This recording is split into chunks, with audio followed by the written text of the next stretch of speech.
నమస్తే, welcome to Ujjwal TV.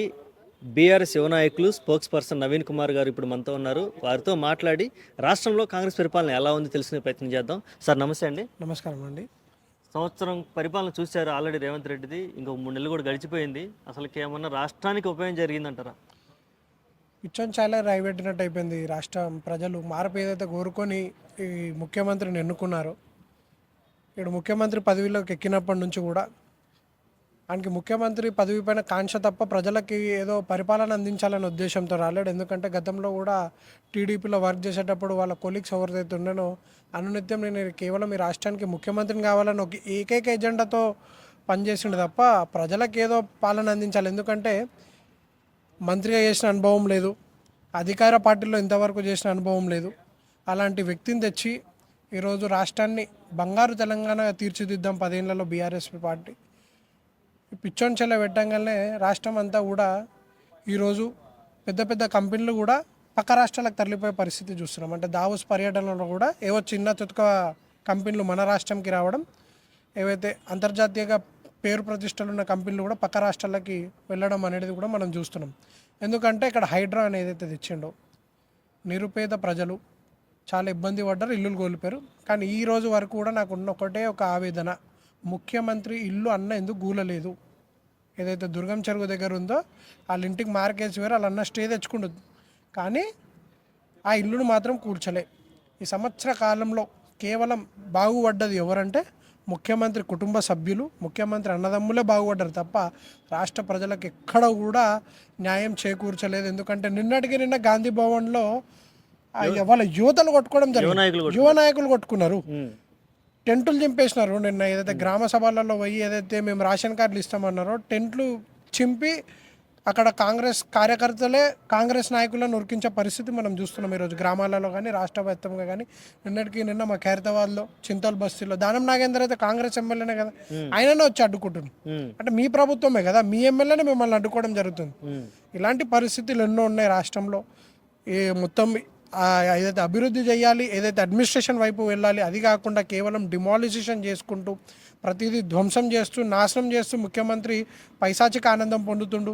కేవలం కేటీఆర్ గారిని అరెస్ట్ చేస్తా, లేకపోతే కేసీఆర్ గారిని అరెస్ట్ చేస్తా, కవిత హరీశ్రావు గారిని ఏదైతే మా గౌరవనీయులైన మా 10 ఏళ్ళు మేము పరిపాలన అందించిన మాజీ మంత్రులు ముఖ్యమంత్రులను వాళ్ళని అరెస్ట్ చేసి ఏదో పైశాచిక ఆనందం పొందాలని ఏకైక ఎజెండానే ముఖ్యమంత్రిది, మంత్రుల పని తప్ప ఏ శాఖ అండి?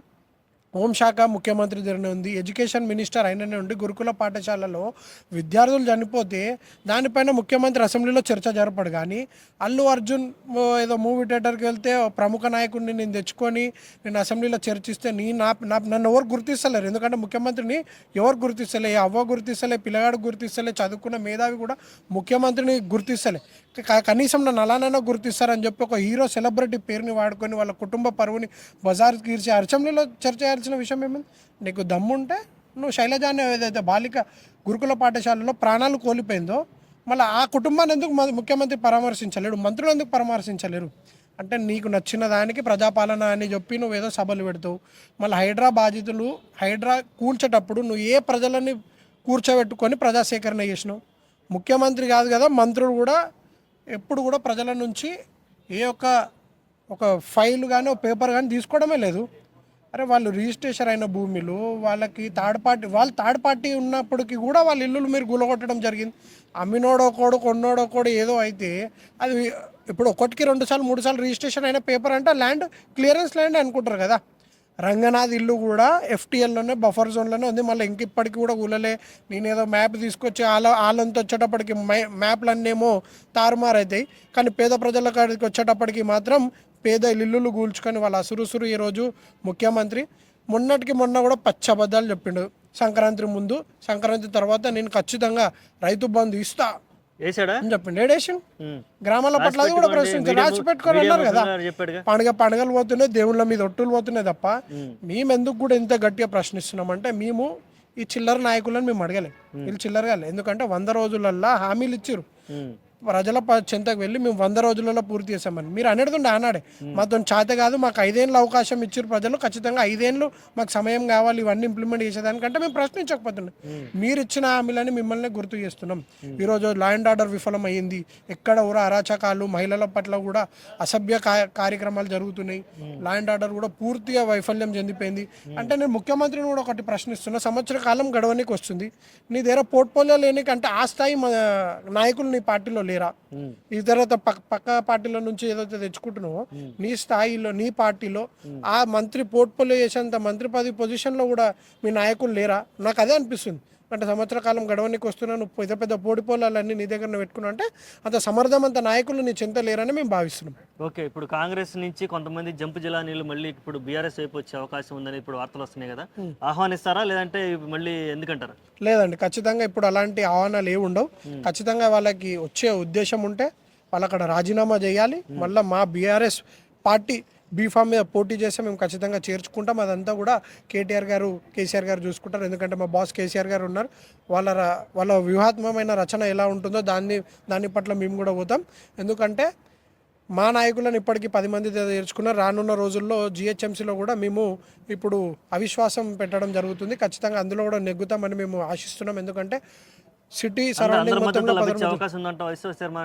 అంటే అక్కడ బయలం అయిపోతుంది కదా. ఒకవేళ బీజేపీ మళ్ళీ కాంగ్రెస్ కంటగక్కుతుందా, ఎవరికి సపోర్ట్ చేస్తారా అనేది కూడా క్లియర్ అండ్ మాకు కూడా తెలుస్తుంది కదా, తెలుస్తుంది, ఓపెన్ గా తెలుస్తుంది కదా. అంటే ఎవరు వైపు ఉన్నారు, ఎంతసేపు మా మీద బట్టగాల్చి మీద వేయడం కాదు.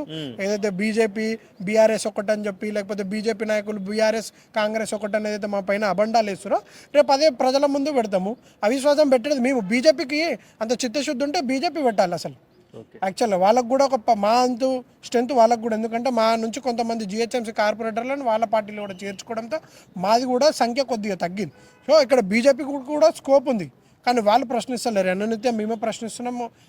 ఎందుకంటే ప్రజలు గౌరవప్రదమైన ఏదైతే ఆపోజిషన్గా కూడా మమ్మల్ని ఎంచుకున్నారు కాబట్టి ఖచ్చితంగా ప్రశ్నించే తత్వం మా దగ్గర ఉంది. కాబట్టి మేము ఖచ్చితంగా ప్రజల పట్లనే పోరాడతాం, అనునిత్యం ప్రజల కోసమే చేరుతాం.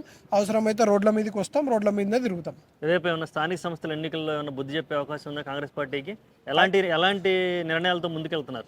2 జాతీయ పార్టీలకు కూడా ఇది చెంపదెబ్బగా రానున్న జిహెచ్ఎంసీ ఎలక్షన్లు కానీ ఎక్కడైనా రాష్ట్ర వ్యాప్తంలో ఏ ఎలక్షన్ జరిగినా కూడా ఖచ్చితంగా గమనించాలి. ఎందుకంటే ఏ ముఖ్యమంత్రి నాకు తెలిసి ఈ దేశ చరిత్రలో ఏ ముఖ్యమంత్రి కేవలం సంవత్సర కాలంలో ఇంత వ్యతిరేకత పొందిన ఏకైక ముఖ్యమంత్రి చరిత్రలో నించుండిపోతాడు, అది రేవంత్ రెడ్డి.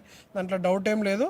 ఎందుకంటే వానికి పాలన చేత కాదు, అడ్మినిస్ట్రేషన్ చేత కాదు, వాని దగ్గర సమర్థమైన నాయకులు లేరు. అందుకే 6 పోర్ట్ఫోలియోలు కూడా ఏవైతే అతిపెద్ద పోర్ట్ఫోలియోలు ఏదైతే ఎడ్యుకేషన్ కానివ్వండి, హోంశాఖ కానీ వాని దగ్గరనే పెట్టుకున్నాడు.